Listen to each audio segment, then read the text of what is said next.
Welcome to the Automotive Diagnostic Podcast. We're going to explore ways to sharpen our diagnostic skills, find learning resources, and hear from experts in the automotive field. I am happy to have Automotive Seminars as a sponsor for the show. Now, if you're not familiar, Automotive Seminars is a diagnostic technician training company. They've got a website that there'll be a link to in the show notes. And what they offer is top-notch training to technicians like us in the field. I've been taking their training courses for years and have got a ton of benefit out of it. They've got top-notch instructors, John Thornton, Scott Shotton, Scott Manna, and every other month they've got a 2-night course that you can sign up for.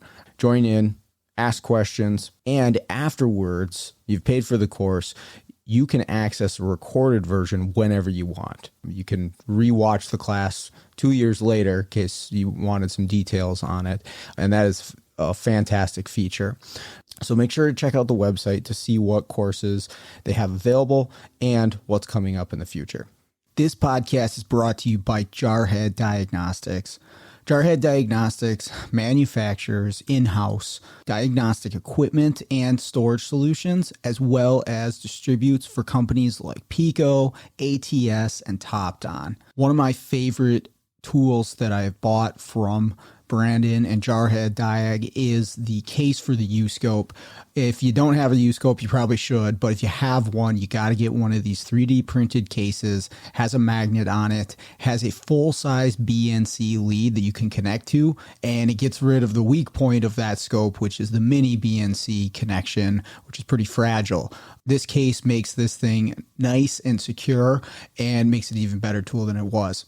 So check out jarheaddiag.com. The link is in the show notes. Hey, for listeners of the show, if you want a discount on Jarhead Diagnostic products, use discount code DIAGPODCAST. That's DIAGPODCAST, Diag Podcast, for 10% off purchases from jarheaddiag.com. Hey, what's going on, automotive world? Welcome to another episode of the Automotive Diagnostic Podcast. My name is Sean Tipping, and I'll be your host once again for today's episode. Thank you for joining me.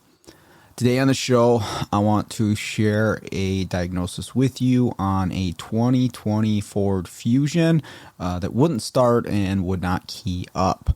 Thought this one was pretty interesting and learned some stuff about this system as I went through trying to figure out what was wrong. Now, this is a smart key system, right? So you got the proximity key in your pocket or purse. You can touch the button on the door handle. It will unlock the doors. You hop into the vehicle, you press the start button, should key up the dash, start the vehicle. You can also use the RF functions on the fob, like traditional, lock, unlock, trunk, all that stuff. That's the way the system should work anyways. The reason I was called in for this one is none of those functions worked. You hopped in the vehicle, and this is their main concern. You hop in the vehicle with the key, and you press the start button, and nothing happens. I believe it said no key detected on the dash or something to that effect. Unless you put the key in the backup transceiver. If you do that, which is in the center console, and then you press the start button, the vehicle will power up and it will start. And so that's what I'm called in for. So first thing I do, of course, verify all that is the case, and it is. The vehicle will only start up if you put the key into the backup slot. That does tell me that the key belongs to the vehicle, because that could be one of the things in question. Of course, like, how did the car show up with the wrong key? But weirder stuff has happened, and I do see some auction cars, so you never know.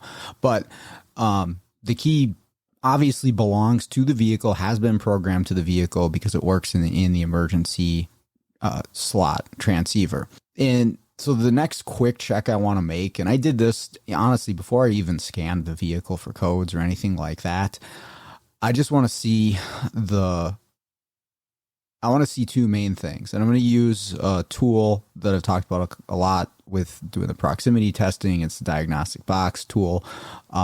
You can use like a Key Tool Max for some of this, but the diagnostic box, it'll measure the low frequency signal from the antennas, which I'll explain in just a moment here. But really what my goal is now that I know the key belongs to the vehicle is the car reaching out to the key, and is the key responding in turn, sending a signal back to the car?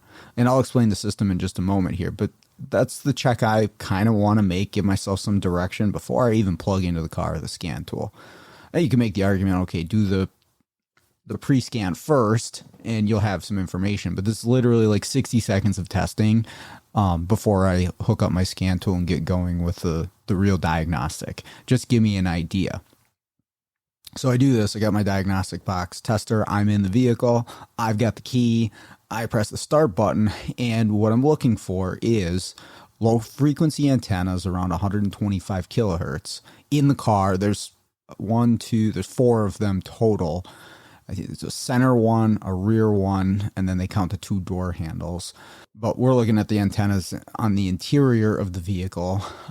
I want to see with my tester, is the car reaching out to the key when I hit the start button, right? Is the pressing of the start button triggering the vehicle? And I don't even know the modules involved yet. I can assume BCM's in there somehow. I don't know the connection. I just want to know, is the car reaching out to the key? And I can see that on my tester. It makes a funny beeping noise when the car reaches out to the key when I press the button. So I do that and it shows up, and it's sending out that low frequency signal from the antennas inside the vehicle to reach out to the key. Okay, so now I need to see, is the key responding? And you can do this all on one screen if you pick the right test in this tool, so you don't have to bounce around. It's all done at once. The key, when it receives this low frequency signal from the car, it's the trigger for the key then to send a signal back to the car, but not those same antennas and not on that same frequency. It's going to send out, I think it's a 315 megahertz signal, so much higher frequency signal. And that's going to send it back to the car to say, yep, I got your trigger. I'm here. Here's my ID. And then the car takes it from there, whether it's going to power it up or not. So I don't even know the modules involved just yet, but I know that it has to work that way in a smart key system. Is the car should reach out to the key, and the key should then send a message back to the car after it's triggered. Okay, so that's what I'm looking for. I'm just seeing, and that'll give me some direction, right? Or at least I can keep it in mind as I'm looking at the modules, might tell me what module I need to look at. Of course, I'll have to read up a little bit on this particular system to get the details. But what I see on this thing is, yes, the car is reaching out to the key with the low frequency antennas. And yes, the key is responding in turn by sending a signal back to the car, or at least out of the key. All right. I also found if I press the lock and unlock, I get a signal out of the key as well. But nothing happens in the vehicle. We don't respond from the button pressing on the fob, and we don't respond from the button pressing on the dash. Only responded to putting the key into the emergency slot in the center console. Okay, cool. So now let's scan this thing and see what's going on as far as codes. But let's also at the same time, right, I hook up my scanner. I get the full vehicle health report going. I also want to read up on this system a little bit so I understand who's involved and when, and what modules I should be looking at depending on what I have going on. So quick overview on this one. It's really not too different, but you do want to understand the modules involved and how they're connected and how you can talk to them, if you can talk to them, all that stuff. Body control module is going to be at the center of this. When you hop in the vehicle and you press the start button, this is directly tied to the body control module, which is also the fuse panel that's going to be just ahead of the left kicked panel interior of the vehicle. It's going to get a signal from the ignition switch that says, okay, time to go. Somebody's in here. They're pressing the ignition switch. The BCM is then going to directly operate the low frequency antennas within the vehicle. It is hardwired. There's 2 wire antennas that the BCM is going to excite, and these antennas are going to send a signal out. Now, these antennas are a one-way deal, right? The BCM just triggers them. They send their signal out to the key, and then that triggers the key to send its information back. But just so we're aware, the key's response does not go back to the same antenna that it was triggered, or at least it's not received by that antenna. But we go switch, BCM, low frequency antenna to key. And I already know all of this is happening based on the test that I did. All of that is actually working. So I can say now I'm reading up on the system description operation. Okay, well, my start button must work. And I kind of knew that too from putting the key into the emergency slot. Obviously that works.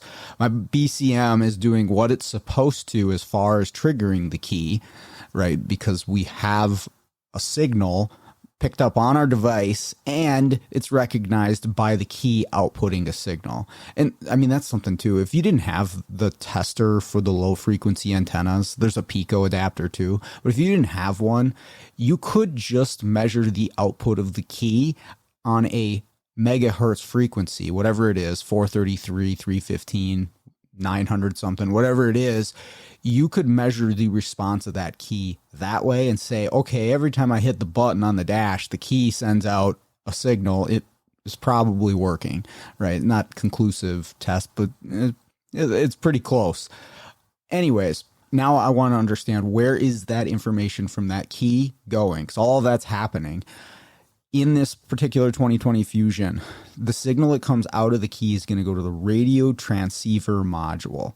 And this is above the headliner, directly above the rear driver's seat, right? So the person sitting in the back behind the driver, if you looked straight up, you'd be right under the radio transceiver module. So you have to pull the headliner down to get to this, and the module is glued to the headliner. So it's kind of a pain if you got to change this thing. You also, just getting to it is kind of a pain because you don't want to crease the headliner. But that's where it is. It's above the headliner back there. And when the key sends its signal out, whether you're just pressing a fob button or you're pressing the ignition start button, that high frequency signal is going to go to the radio transceiver module. That radio transceiver module is going to receive that key information, the key ID, and that radio transceiver module is connected to two networks on this. That's important to note. It's on the medium speed CAN bus. So you can actually talk to this thing with a scan tool and get codes out of it and data stream and all that good stuff. But it's also directly tied to the body control module on a single wire LIN bus that just goes between the body control module and the radio transceiver. That's it. That's all that's on that particular circuit. And if you read the description operation and forward service information, it's actually pretty descriptive in how this works. As far as what I want to know is how or on what circuit or network does the radio transceiver module send the key information to the BCM? Because that's kind of where I'm headed with this, is like I'm getting a signal out of the key. Of course, I want to see, does the radio transceiver, is it able to receive that message? But then how does it get that information to the BCM? Because with doing some reading and testing on this car, the radio transceiver module will take a key signal and it will send it. It's supposed to send it to the BCM, but the radio transceiver module does not care about the key ID, meaning that as long as the key is the correct type of key for the vehicle, right? Pretty much any proximity key for a 2020 Fusion is going to be the right, frequency and FCC ID. It's going to take that and it's going to transmit that information. So you could take a key from a different car, go to it, start hitting buttons and everything, and it'll receive that signal and it will send it out. Again, I had to read up and do some testing to confirm this. But that information then goes to the BCM, and then the BCM decides whether or not this key is correct for this vehicle.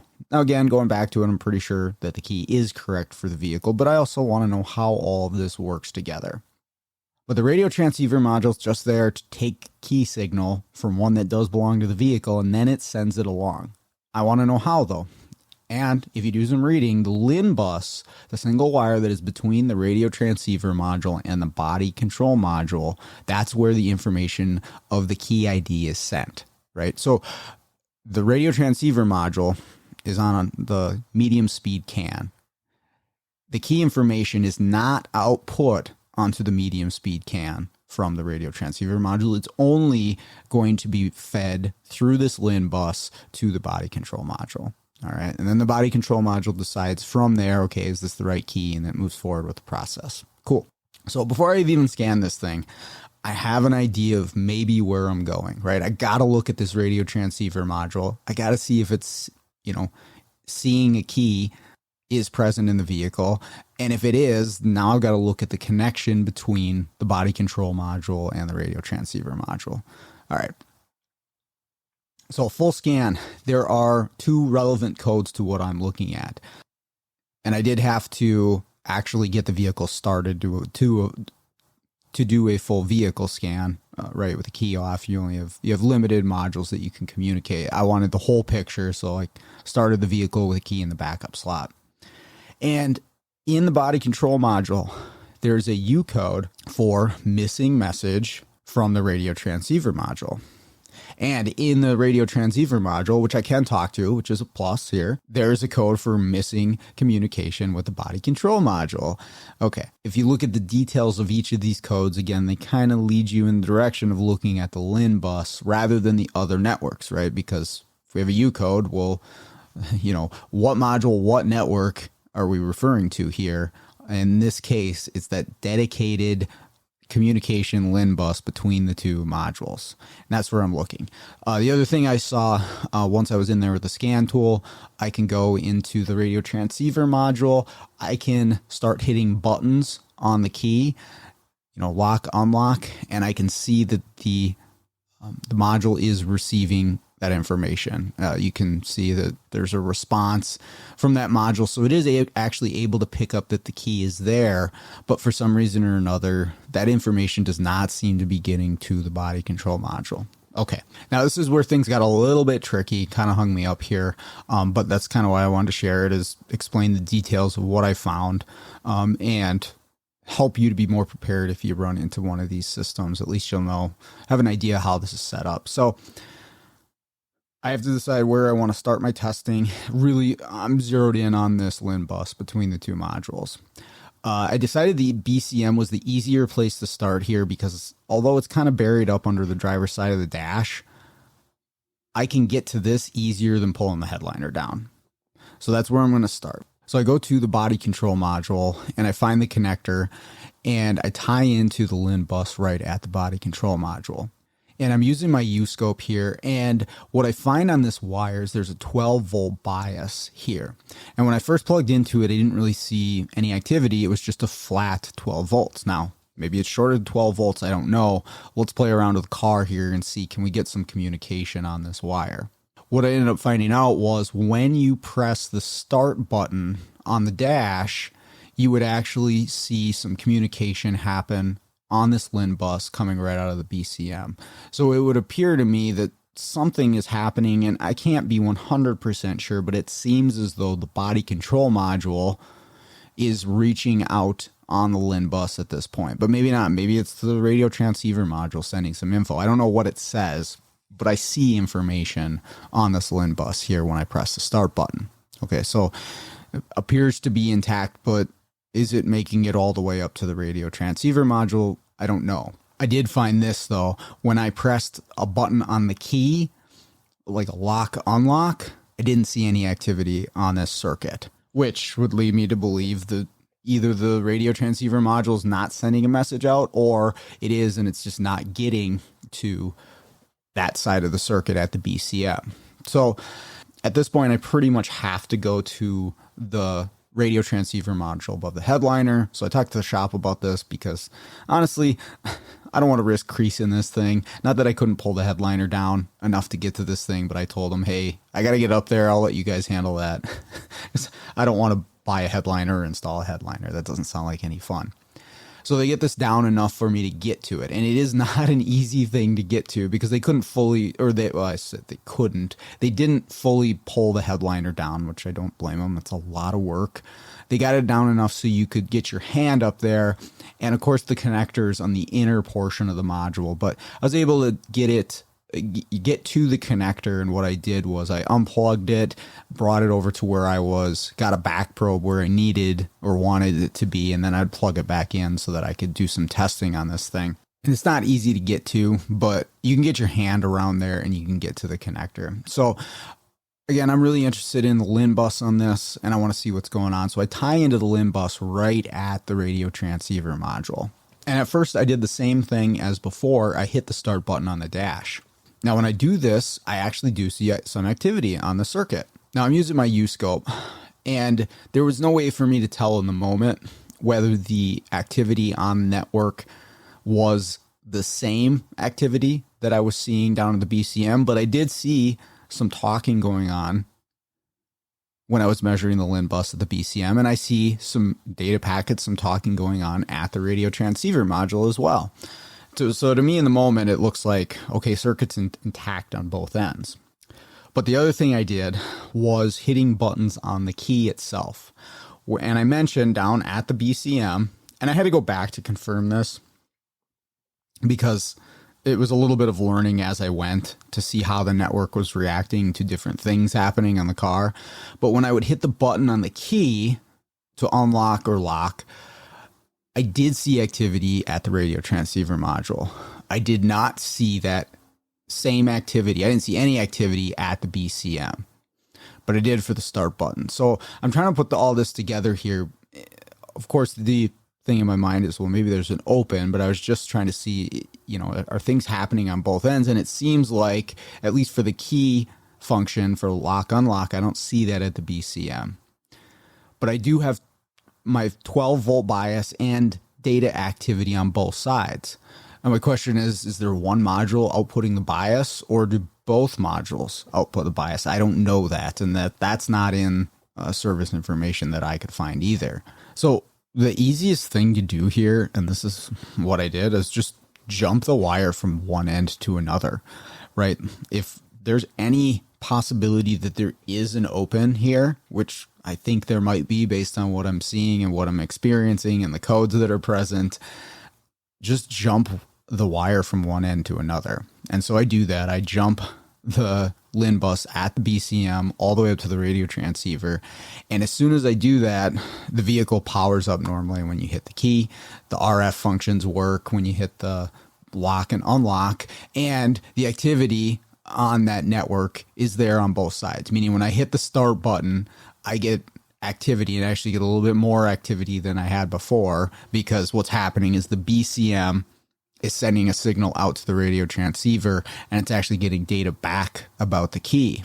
But there's also activity on the LIN bus from the radio transceiver when I hit the lock and the unlock buttons on the key. And that's all there on both sides. Now I've jumped them. Of course it is, but everything works. So I know for sure I got an open on this wire. So I looked at the diagram, and you want to look at the factory diagram on this one to see what you need as far as circuitry or connections. And my issue here was that the LIN bus runs from the radio transceiver control module to a connector that is behind the BCM. And this actually took me a little while because I want to try to find this open for them. And if you could picture in your head, the BCM is left front, just ahead of where the left front kick panel is, up under the dash. It's the fuse panel up under the driver's side of the dash.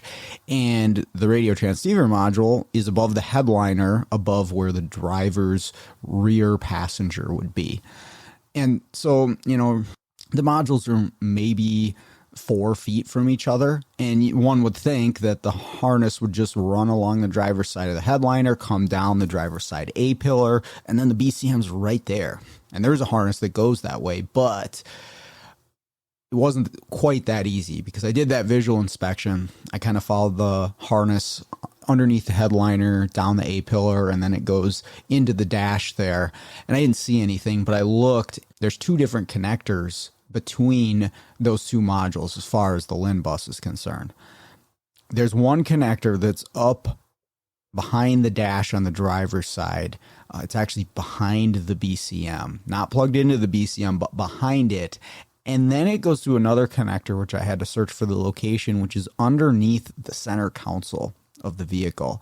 And then it loops back all the way around back to the BCM where I was measuring it. So unfortunately, this circuit is not going to be as easy as just a quick visual inspection.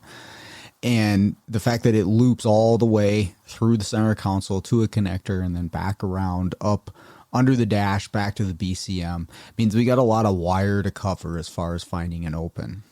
So when I reach a point like this with a shop, because I'm not going to start tearing the vehicle apart for a number of reasons, right? I don't want to risk damaging anything. It's not part of what I do is the repair side of things. So I try to do as little of that as possible.